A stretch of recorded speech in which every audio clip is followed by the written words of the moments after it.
Ang kwentong ito ay hango sa totoong buhay. Karanasan ito ni Badjo. Taong 1971. Sagbayan, Bohol.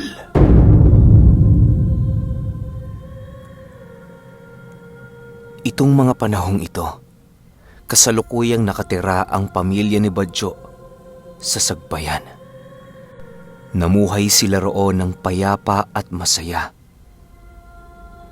Kahit hindi gaanong karangyaan ang kanilang pamumuhay, nagagawa nilang makontento sa mga simpleng bagay. Dahil sa mabuti nilang pakikitungo sa kanilang mga kapitbahay, kaya marami sila noong naging kaibigan. Halos lahat sila sa baryong yon ay nagtutulungan sa kung anuman ang kanilang mga suliranin sa kanilang mga pamilya. Isang araw, habang abala itong si Badjo sa pagtitiak ng kahoy, bigla niyang napansin ang dalawang dayo sa kanilang lugar na naglalakad. Nakasuot yon ng kakaibang kasuotan na para bang malayo ang pinanggalingan ng mga ito. Nang masipat yon ng kanyang mga kapitbahay, ay halos sumunod ang kanilang pagtingin sa dalawang panauhing naglalakad. Nang tuluyan na itong makalayo sa tahanan nila Badjo, agad din naman siyang lumapit sa isa nilang kapitbahay upang magtanong. "Manay Linda, sino yung mga yon?" tanong ni Badjo. "Anak yun nila Remedios, Badjo. Galing Mindoro," sagot naman ni Manay Linda. Nang marinig ito ni Badjo, ay halos hindi niya magawang makapaniwala sa kadahilanang ang buong akala niya noon kay Ginang Remedios ay hindi pa nito nagagawang magkaanak dahil sa napakagandang hubog ng pangangatawan nito. Kahit medyo may katandaan na noon si Remedios, di pa rin maipagkakailang isa ito sa mga hinahangaang babae sa kanilang lugar. Ang ipinagtataka lamang noon ni Badjo ay kung papaano nagkaroon ng anak si Remedios sa malayong lugar na kung saan pahirapan pa noon ang mga sasakyan, lalong-lalo na sa pagtawid sa karagatan. Marami noong sumasagi sa kanyang isipan, subalit ang lahat ng ito ay haka-haka lamang. Ilang oras pa ang lumipas, ninais naman nilang bumalik na sa kani-kanilang mga inumpisahang trabaho. Si Badjo noon ay nagmamadali na sa pagtitiak ng puno sa kadahilanang malapit nang sumapit ang 12:00. Yon ang magiging panggatong nila upang makapagluto ng kanilang makakain. Habang sila ay kumakain, hindi nila maiwasang mapag-usapan ang tungkol sa dalawang anak ni Remedios. Dala ng kuryosidad noon ni Badjo, ninais niyang alamin sa kanyang mga magulang ang rason sa pagkakaroon ng anak nito. "Badjo, huwag kang maglalalapit sa dalawang yon, ha? Tandaan mo, hindi natin kilala ang mga yon dahil sa ito'y mga dayo. Iwasan mo rin makipag-usap kay Remedios nang sa gayoy wala tayong maging problema," wika ng kanyang ama. Nang marinig ito ni Badjo, ay hindi na niya nagawa pang sumagot sa sinabi ng kanyang ama. Kung tutuusin, hindi naman talaga siya interesado sa dalawang yon, bagkus ay nais lamang niyang malaman ang tunay na pagkakakilanlan ng mga ito. Sa pagsapit ng 3:00 ng hapon, agad din namang tumungo si Badjo sa altar ng kanilang bahay upang magrosaryo. Nakagawian na kasi nila yon sa kanilang tahanan magmula noong sila'y bata pa. Kahit gaano sila kaabala noon, meron pa ring isang kaanib ng kanilang pamilya ang nagkakaroon ng oras upang kausapin ng Panginoon. Nasa paniniwala kasi noon nila Badjo na dinidinig ng Diyos ang kanilang mga panalangin kapag ginawa nila ito sa 3 oras ng hapon. Matapos niya noong makapagrosaryo, agad din naman siyang lumabas ng kanilang bahay upang magpahangin. Nadatnan niya noon ang maliit niyang kapatid na abala sa paglalaro, kaya ninais na lamang niyang manood sa mga ito. Ilang minuto pa ang lumipas, biglang lumapit sa kanya ang kanyang ama at nagwika ng, Jo, may ginagawa ka ba? Wala naman ho, tay. Bakit ho? Samahan mo nga ako sa bayan. Sasalok tayo ng tubig. Ubos na kasi yung inumin natin. Nang marinig ito ni Badjo, agad naman siyang tumayo sa kanyang pagkakaupo upang kunin ang lahat ng lalagyanan ng kanilang mga tubig. Matapos nilang maisaayos ang mga sisidlan, agad din naman silang naglakad patungo sa baryo. Bale, meron sila noong daladalang ulay upang magawa nilang pagtulungan ang sisidlang punong-puno ng inuming tubig. Sa mga hindi nakakaalam, ang ulay o ulay ay isang tinabas na kawayan na kung saan nagsisilbing instrumento ito upang maging madali sa 2 tao na buhatin ang kanilang mga kagamitan. Karaniwan itong ginagamit ng mga mangingisda sa paglalako nila ng kanilang mga huli.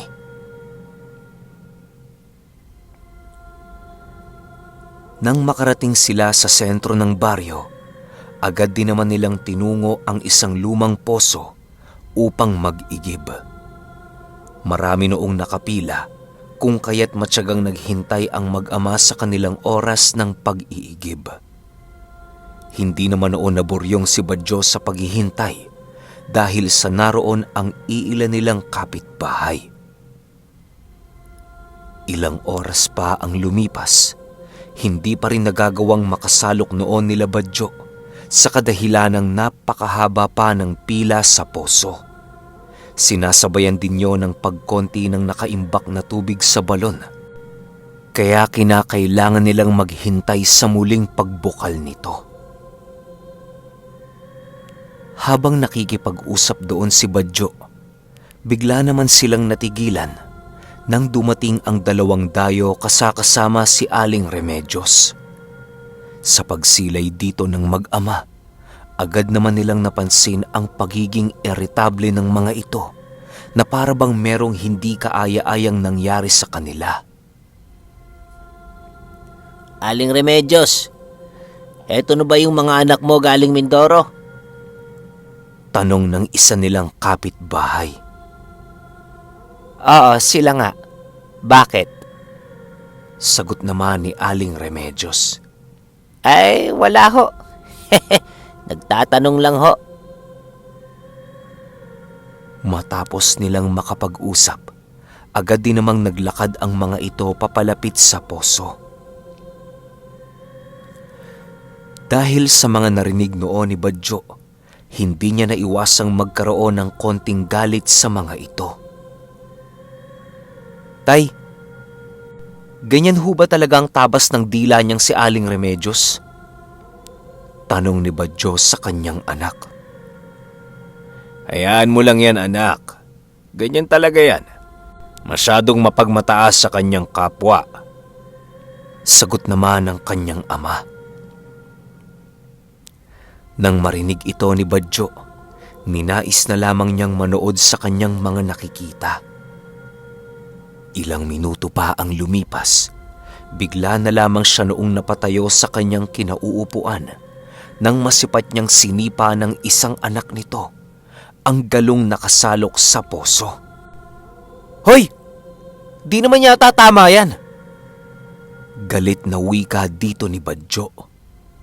Kasabay ng pagwika nito ay ang dahan-dahan naman niyang paglapit sa 2 dayo upang ito ay kumprontahin.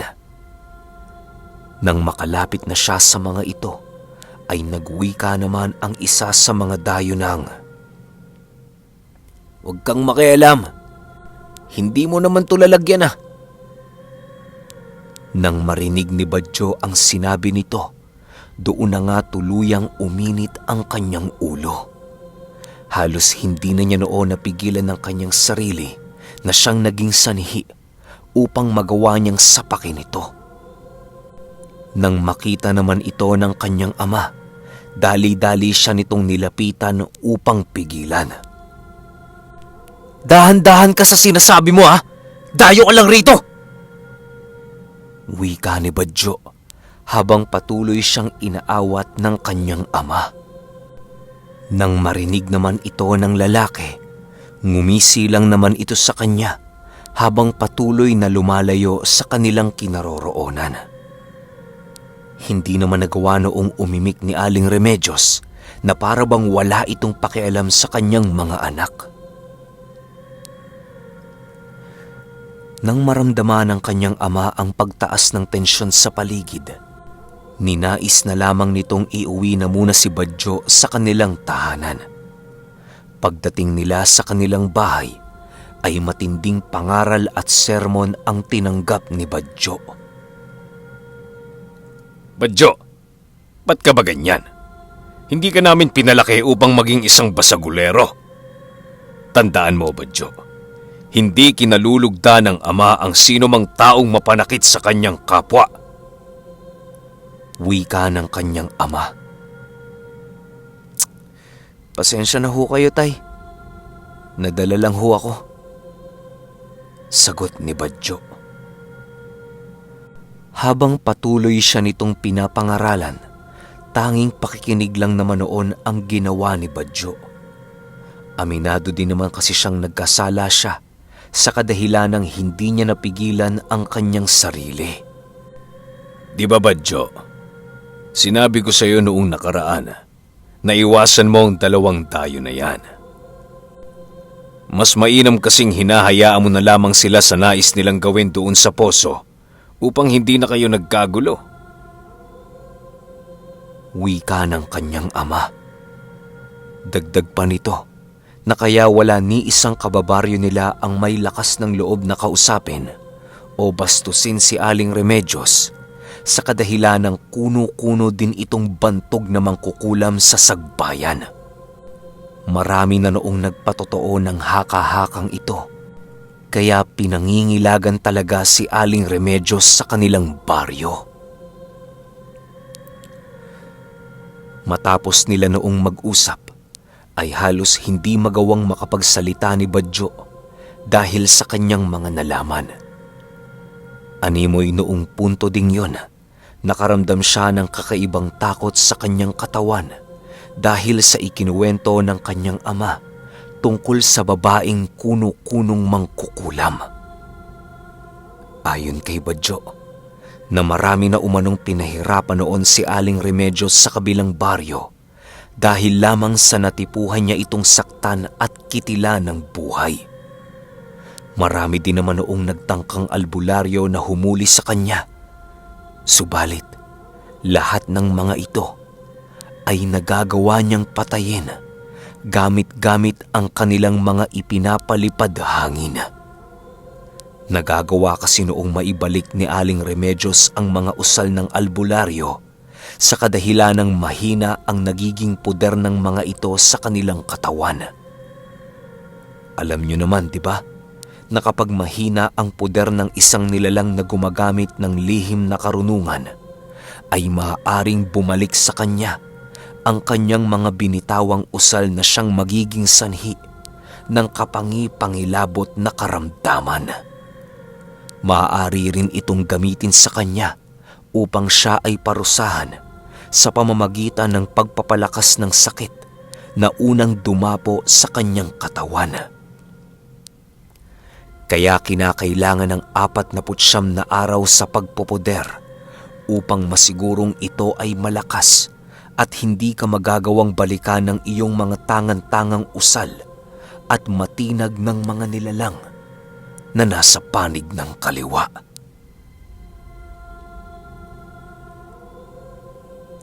Dahil sa mga sinabi noon ng kanyang ama, kung kaya't halos baluti na ng buong takot si Badjo sa kanyang buong katawan. Ilang minuto pa ang lumipas, napagpasyahan na niyang matulog upang ipagpabukas na lamang ang suliranin na kanyang kinakaharap. Kinaumagahan, napagpasyahan na noon ni Badyo na humingi ng tawad kay Aling Remedios at sa dalawa nitong anak. Kahit alam niyang hindi siya ang may sala noon, ninais na lamang niyang magpakumbaba alang-alang sa kanyang mga magulang. Sa pagdating niya sa bahay nila Aling Remedios, nadatnan niya ang mga itong nakaupo sa hagdan ng kanilang bahay habang humihigop ng kanilang kape. Nang masipat ng mga ito ang paglapit ni Badyo, agad din naman silang nagsitayuan at dahan-dahang pumasok sa kanilang tahanan. "Sandali lang ho!" sigaw ni Badyo sa mga ito. Subalit nang marinig ito ng dalawang dayo, ay patuloy pa rin itong pumasok sa kanilang tahanan. Ilang saglit pa, biglang lumabas si Aling Remedios na nakakunot ang pagmumuka. Sasaktan mo na naman ang anak ko? Huwag mo nang subukan, iho. Dahil baka hindi ako makapagtimpi sa'yo. Gigil na wika ni Aling Remedios. Nang marinig ito ni Badyo, ay ninais niyang wag na munang umimik habang ito ay pinagmamasdan. Nang makahanap na siya ng pagkakataon upang sumagot, doon naman siya nagwika ng, Hindi ho, Aling Remedios. Nandirito ho ako para humingi ng tawad sa kanila. Pasensya na kayo sa inasal ko kahapon dahil nadala lang ako ng galit ko. Huwag ka ng mga tuwiran, iho. Huli na ang lahat para sa'yo. Umuwi ka na dahil wala ka ritong mapapala. Sagot naman ni Aling Remedios. Kasabay ng pagwika nito ay ang agad naman niyang pagtalikod sa kinaroroonan ni Badyo.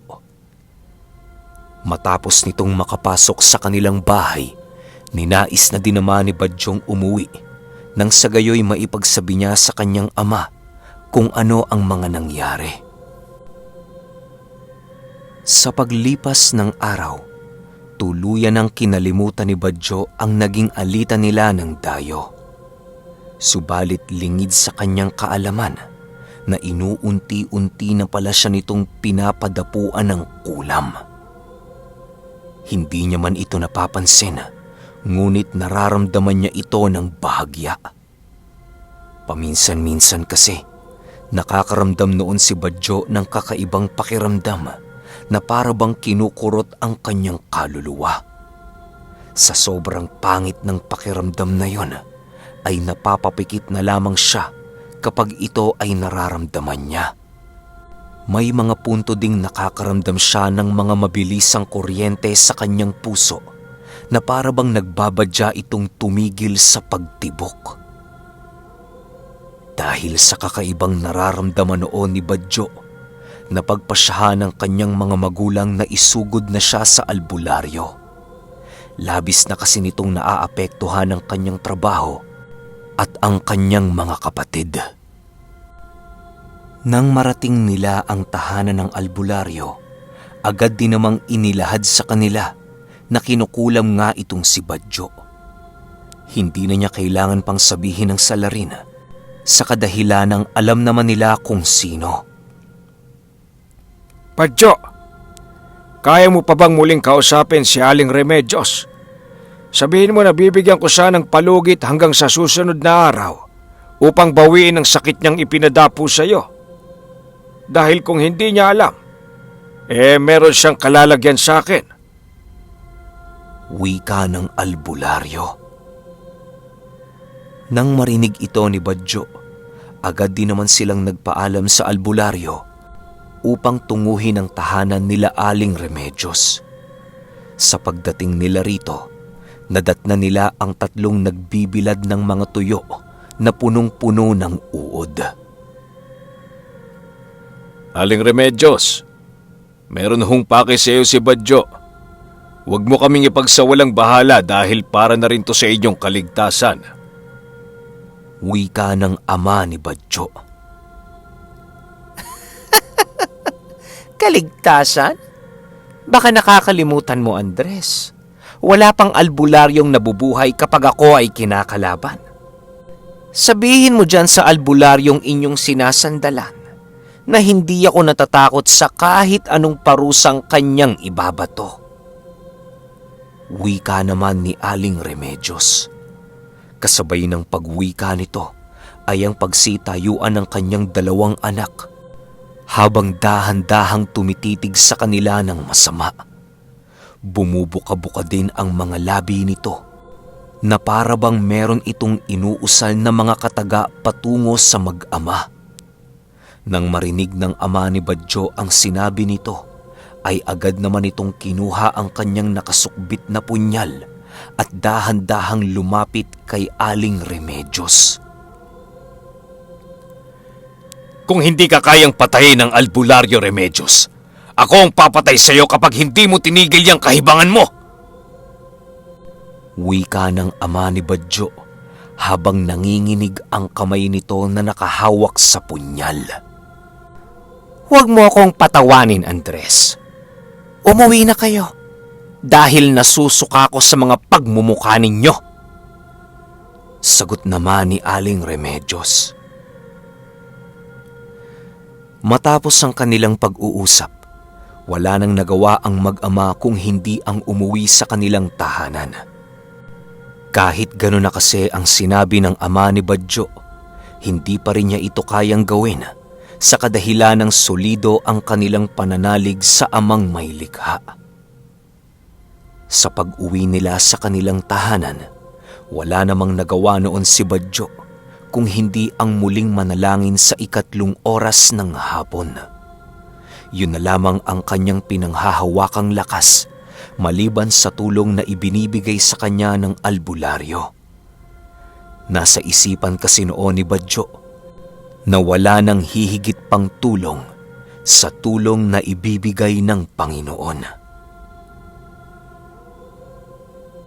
Sa pagsapit ng gabi noong mismong araw, inutusan itong si Badjo na bumili ng rekado sa tindahang di kalayuan sa kanilang tahanan. Wala namang mauutusang iba noon dahil lahat ng kanyang mga kapatid ay abala rin sa mga gawain. Dahil sa medyo madilim na noon sa paligid, ninais ni Badjo na bilisan na ang kanyang paglalakad. Pero hindi pa man siya nakakarating sa tindahan, bigla na lamang siyang napatigil nang makasilay siya ng isang nilalang na merong itim na kasuotan. Halos hindi niya magawang masilayan ang buong kaanyuan nito dahil sa talukbong na naroon sa kanilang mga ulo. Dala ng takot noon ni Badjo ay napagpasyahan niyang huwag na munang gumalaw upang makiramdam sa buong paligid. Ilang minuto pa ang lumipas, bigla namang lumapit sa kanya ang nilalang na yon habang nagwiwika ng, "Nais mo bang maisalba ang iyong buhay sa bingit ng kamatayan, Badjo? Kaya kitang tulungan sa simpleng kapalit lamang. Sabihan mo ako, Badjo, at papatayin ko para sa iyo ang demonyong gumagambala sa iyong katahimikan. Bibigyan kita ng walang sukat na kapangyarihan at kayamanan upang mapangibabawan mo ang iyong uri. Paglingkuran mo ako at talikuran mo ang iyong kinikilalang Diyos." Wika ng nilalang. Nang marinig ito ni Badjo, ay bigla naman siyang binalot ng takot sa kanyang buong katawan. Alam niyang hindi ordinaryo ang nilalang na yon dahil sa kakaiba nitong inaasal. Ilang minuto pa ang lumipas, doon na pagtanto ni Badjo na maaaring ang demonyo mismo ang kaharap niya noong mga sandaling yon. Habang patuloy siya nitong pinaiikutan at hinahawakan sa balikat, Panay naman ang ginagawa niyang pananalangin sa kanyang isipan. Nang magkaroon siya ng lakas upang makapagsalita, ay nagwika siya ng, "Lumayas ka, Diablo! Tanging Panginoon ko lamang ang aking sasambahin at ang paglilingkod ko ay sa Kanya lamang." Matapos itong sabihin ni Badyo, sa hindi maipaliwanag na dahilan, ay biglang naglaho ang nilalang na yon. Animoy naglaho na lamang ito na parang bula nang marinig niya ang sinabi ni Badyo. Matapos ang mga pangyayari, wala namang nagawa si Badyo kung hindi ang mapaupo sa lupa dahil sa labis na pagkatakot. Ilang minuto pa ang lumipas, dali-dali naman siyang tumungo sa tindahan upang bilhin ang mga inuutos sa kanya. Kinaumagahan, doon na nag-umpisa ang kakaibang karamdaman ni Badyo sa kanyang buong katawan. Animoy may mga gumagapang noon sa loob ng kanyang katawan na halos hindi niya magawang maintindihan. Dahil sa kakaibang karamdaman ni Badyo, ay pinili na lamang niyang ituon ang kanyang lakas sa pananalangin. Kahit tinutulungan siya noon ng albularyo, ay hindi niya kinakaligtaan ang kanyang pakikipag-usap sa Panginoon. Habang patuloy siya noong ginagamot ng albularyo, napansin itong hindi gaanong tumatalab ang kulam sa kanya na siyang labis nilang ikinagulat. Alam ng albularyo na pinapatay ni Aling Remedios ang lahat ng kanyang kinukulam sa pamamagitan ng pagbibigay dito ng matinding karamdaman. Subalit ang nangyari noon kay Badyo ay parang isang simpleng lagnat lamang. Dahil sa kakaibang kaganapan, ninais na lamang ng albularyong umalalay kay Badyo sa bawat araw na dumaraan. Di na rin muna niya ito nilalapatan ng lunas sa kadahilanang mas malakas pa ito sa isang kalabaw. Lumipas pa ang ilang linggo at tuluyan na ngang nawala ang kanyang iniindang karamdaman. Animoy naglaho na lamang ito na parang bula nang sa hindi maipaliwanag na dahilan. Matapos niyang gumaling, muli siyang bumalik sa albularyo upang magpatingin sa kahuli-hulihang pagkakataon. Ayon sa albularyo, nawala na umano siyang iniindang karamdaman na merong koneksyon sa kulam. Maaaring ang pagkakaroon ng pananampalataya at paniniwala noon ni Badyo sa Ama ang naging harang sa mga palipad-hanging ginagawa ni Aling Remedios. Nang matapos itong sabihin ng albularyo, ay agad din naman silang tumungo sa pamamahay ni Aling Remedios. Nais nila itong kausapin, subalit pagdating nila sa lugar na yon, nadatnan nilang wala ng tao sa pamamahay nito. Maaaring lumipat ngayon ang lugar, gawa ng natalo ito sa kanilang baryo. Para kasi sa mga mangkukulam, isang kahihiyan ang pagkatalo sa isang ordinaryong nilalang na walang ginagamit na kahit ano upang protektahan ang kanilang sarili. Maaari din kasing parusahan ng demonyong kanyang pinagkukuhanan ng kanyang lakas dahil sa kanyang kabiguang maisakatuparan ang nais nito. Magpahanggang sa ngayon, wala nang naging balita sila Badyo patungkol sa kinaroroonan nila Aling Remedios. At kahit nasa katandaan na itong si Badyo ngayong pangkasalukuyan, hinding-hindi niya pa rin makakalimutan ang minsan niyang naging karanasan noong naging biktima siya ng bantog na mangkukulam sa Bohol.